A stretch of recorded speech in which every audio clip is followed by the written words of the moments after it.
Hey, what's going on, man? Coach Tyler here with Black Diamond Softball and Fitness, and we got a brand new episode of the Foul Pole to Foul Pole show for you.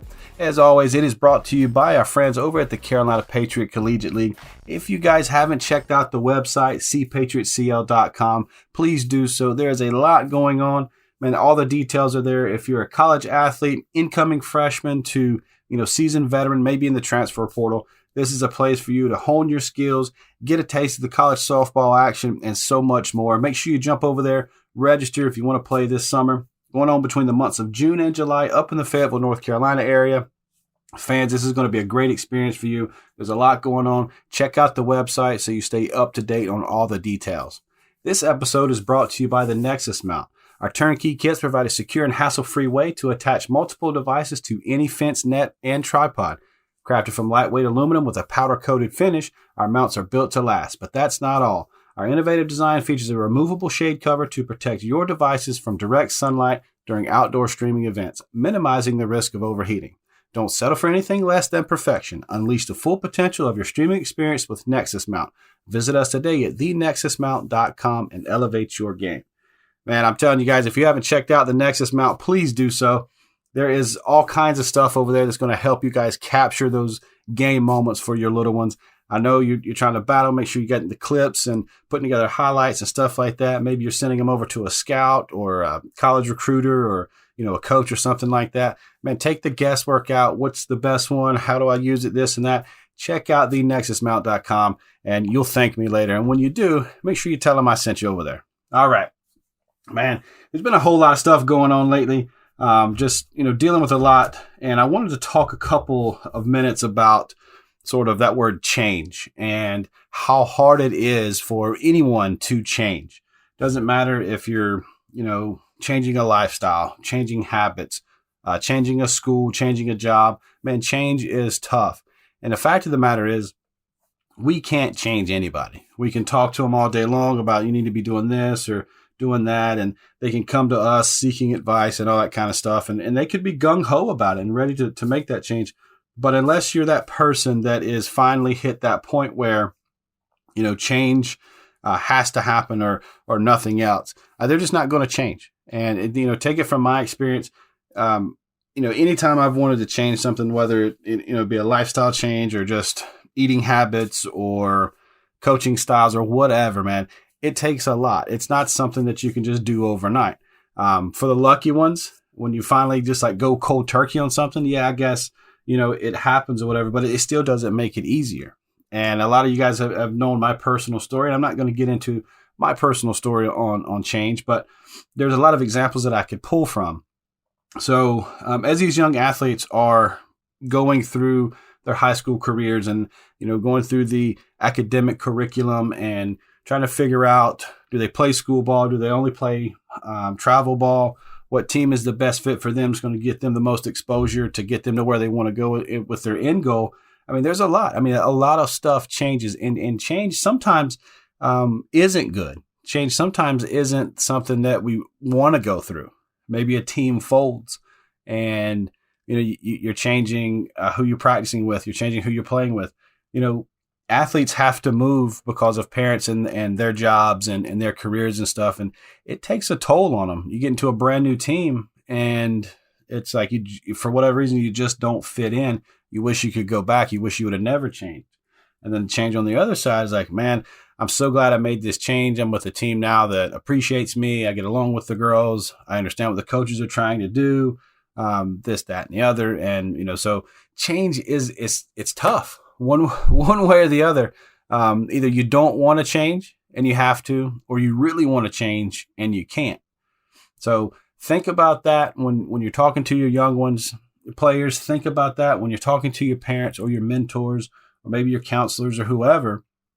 Be as open and honest with yourself about change.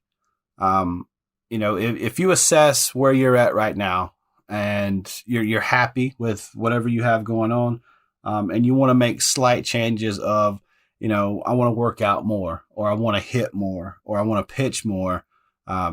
Those changes, if you continue to speak them into existence, eventually they will become something that is your new you, if you will. I mean, you've made that change. But if you're just one of those like, man, I wish I could, or I want to, but nothing really ever comes about it.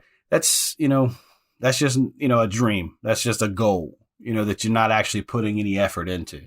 So, I love when I hear people saying that, last year I was doing this, and then, I thought about it and I did this and I did that, and I made some changes to what I was doing, and I'm grateful for it. I'm so glad that I, stuck to it and bit the bullet, and boom, here I am. I made some changes and they've paid off for me. The ones that I don't like to hear about is, I wish I would have changed. If I would have made a change a year ago, how far along would I have been? And so I try to help athletes with this. The thing with time is it never stops, and you're never going to get it back. So think, what is today? Today is Wednesday. It's March 21st. And today is the day that you finally decided that it's going to be the change. I am changing today. And about this time last week, you were thinking the same thing. You know what? I'm going to make this change. I'm going to do this. I'm going to get up 30 minutes earlier so I can get a workout in, or whatever. And you didn't make that change, though. You thought about it. You thought you were going to, but you didn't. So a whole nother week passes. So now you're in that same boat. And now you're down like, man, if I would have changed last week, I would be a week into it. Or if I'd have quit drinking sodas last week, I would already have a week behind me where I had made that change. And now, you're sitting there and you're mad about it, and you're saying, oh crap. So you get a little bit down about it, and you could go either way. You could go, all right, boom, this week I'm actually making that change. Or it's like, you know what, I ain't even going to worry about it. I'm just going to do me, and it is what it is. Well, I'm here to tell you, go ahead and start today, because next week is coming. Next week will be here. And in 7 days, you're going to be in that same spot. And you're going to be thinking to yourself, did I make that change? Why didn't I make that change? I wish I would have made that change. Or, man, I am so glad that I made that change. It's been 7 days since I did this. It's been 7 days of getting up 30 minutes early to hit a couple of buckets off the tee. It's been 7 days since I stopped drinking soda. It's been 7 days since I stopped drinking energy drinks. And then before you know it, 2 weeks, and then a month. And then once you get to that month clip, once you get about that 30 days, that's where the experts start to say the new habits are forming. The old habits are getting out of your system. Those changes are starting to take root. Change doesn't happen overnight. So that's why I talk about making those clips in a week. Change it takes 1 second to make a change, but for it to actually sort of take hold and get on the forefront of your mind, it takes a few days up and getting into that week. So every time I've ever made a change, I was really proud about making that change, but it wasn't a change until it took a couple of days for me. So one thing I guess a lot of people that knows me on a personal side that knew me even way back when I was in the gun club. And when I talk about the gun club, I talk about the Marine Corps. So if you ever hear me say gun club, I'm talking about the Marine Corps. But anyway, man, I used to pound energy drinks, pound Monsters and Rip Its and everything else. I'm talking 2, 3, 4 a day. And so I'd finally got to that point where I'm not going to drink energy drinks anymore. And it probably went about, 6 months where I was consciously, quote unquote, trying to stop drinking energy drinks. But those habits and those routines and those things are just kind of in place. And then now I guess it's been the first week of February. I'm pretty sure it was a Wednesday. I said, you know what? I'm not going to get a Monster today. And then the next day came, and the next day came, and the next day came. So it went about 3 or 4 days before I was pretty conscious about, hey, I'm purposefully not drinking these energy drinks. And then before I knew it, there was a week or two behind me. And now here I am about 6 weeks, 7 weeks, put down the energy drinks and stuff. And I know there's other people why not drink energy drinks, blah, blah, blah. It was just a change for me. And I've changed some other things in my life as well. A lot of things that from the Marine Corps and that kind of stuff too. But what I'm saying is it's not easy. It's gotten easier. Like I see them around, or I'll, get them for other people or whatever, but it's not, I just don't even, I don't pay attention to them anymore. I don't miss the energy drinks anymore. And it was a health decision that I made, but, so I don't truly know what the reason was for that change. I wanted to get healthier, and I knew they weren't the greatest things for you. And I've heard some stories about them and this and that, but I just made the change. And that change could have been anything. That change could have been, I'm getting up an hour earlier so I can get to the gym and continue my routine in the day, my work routine, what I do with the content and whatever. And then, the lessons in the afternoons and the evenings and that kind of thing. But so that change could really be anything. And with that, it's tough, because we always have this thing called time that it is used in very many different contexts, if you will. The word time, you have plenty of time. You don't have enough time. I wish I had time. What time is it? So, this word time and change, and it just so happens that twice a year we have a time change, which is crazy. But I always like to pay attention to words, and I like the words that have multiple definitions and multiple uses. And there's this word context, again, like how you use that word. What context are you using these words in? So I'm all about that. I love to read and because of the imagination. So what I'd love to task you guys with, or what I want to challenge you guys with, is make a small change, whatever that is. So if you're an athlete and you're not getting your timing in the dugout, whether you're not just trying to sort of imitate that feel of loading and getting to launch or something, I want to challenge you athletes to start getting your timing in the dugout versus trying to get your timing in the on deck circle or something like that. So there's a change to your game. It's a positive game, or it's a positive change. It's not something that I'm telling you how to change your swing or change your load or change your eyes or change your hands or change your grip. I'm not talking about making any of those type of changes. I don't know what any of you guys' swing looks like. I'm sure that some of the people that listen to this, I do work with you on a regular basis. But what I'm saying is, for the majority of y'all, I don't know anything about you. But there's something that you could change if you're not already implementing that. And I don't know. Actually, I've never asked a kid or parent, when do you get your timing? When is the first? And if I did, I would have to assume they're going to give me that generic, what I've always been told to do answer of in the on deck circle. Well, why not try to get your timing somewhere else too? Why not give yourself a bigger benefit of the doubt? So we're watching the game, we're paying attention, we're in tuned, but every play starts with that pitcher pitching the ball. So from the time that she gets into her windup, she releases it till it gets somewhere close to the plate where I could potentially swing. I want to get there. You can't tell if it's a ball or strike. A 50-50 ball, of course, if you're if you're on offense, it's a ball. If you're on defense, that's a strike, right?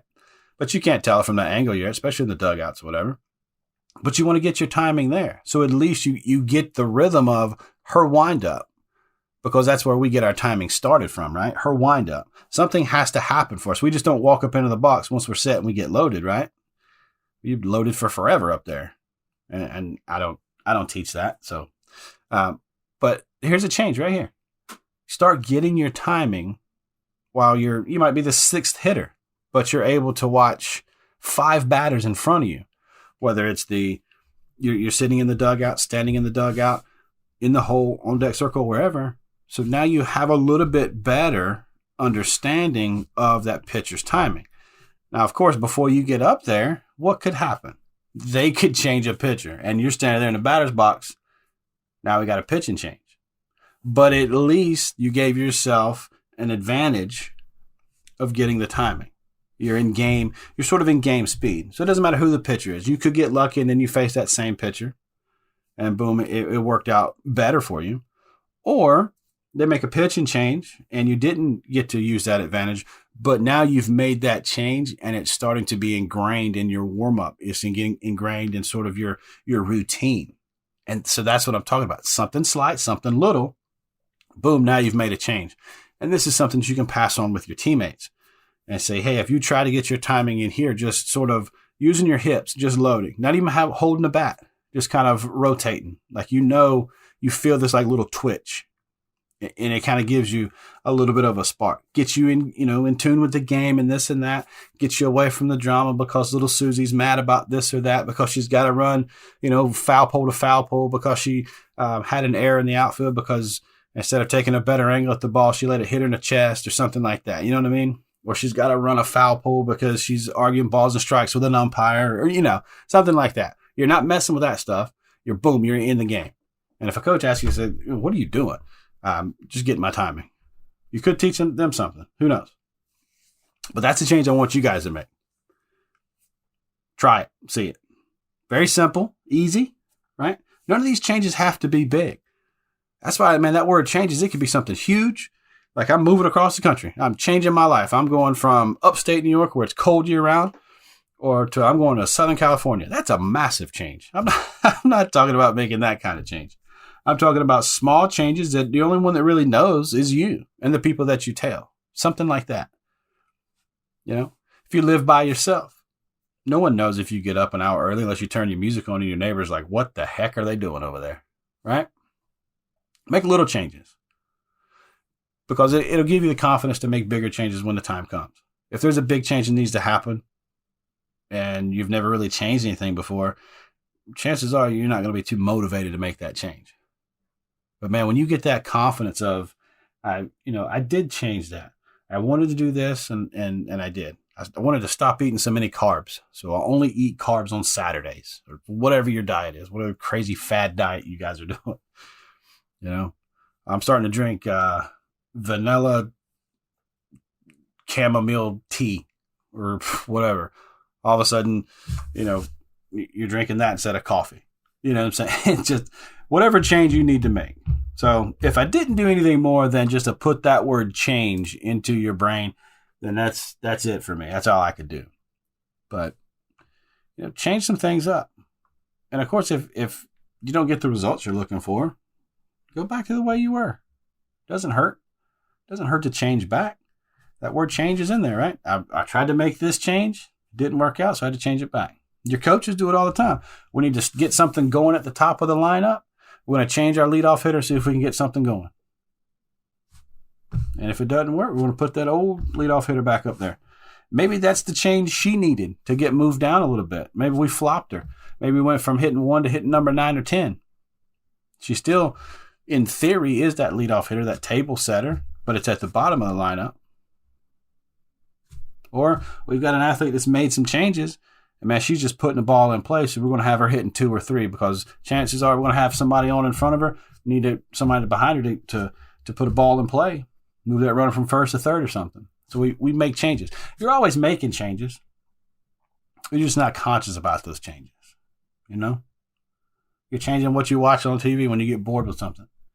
You're changing what music you listen to when you get bored of something. You stop listening to so many things that have curse words in them because that's just not who you want to be anymore. So you change that. So there's always changes. Don't be scared of change. But also at the same time, don't be just running to change when something hasn't taken hold yet. Well, I tried it. It didn't work. And it's only been 2 days. So I'm going back to the way it was. Now, give it some time. Give it some time. That's one thing, man. We start talking about this thing. We start talking about time. All right. That's going to do it for us today. We appreciate you guys checking this one out. If you know someone that likes the softball podcast, and we talk 95% of the softball stuff, but I also do like to drop in some motivational stuff or just some things that get you guys thinking. If you know someone who listens to this type of stuff, send it over to them, see if they like it. And as always, if you send this over to a friend and you share it with a friend, make sure you tell them you love them.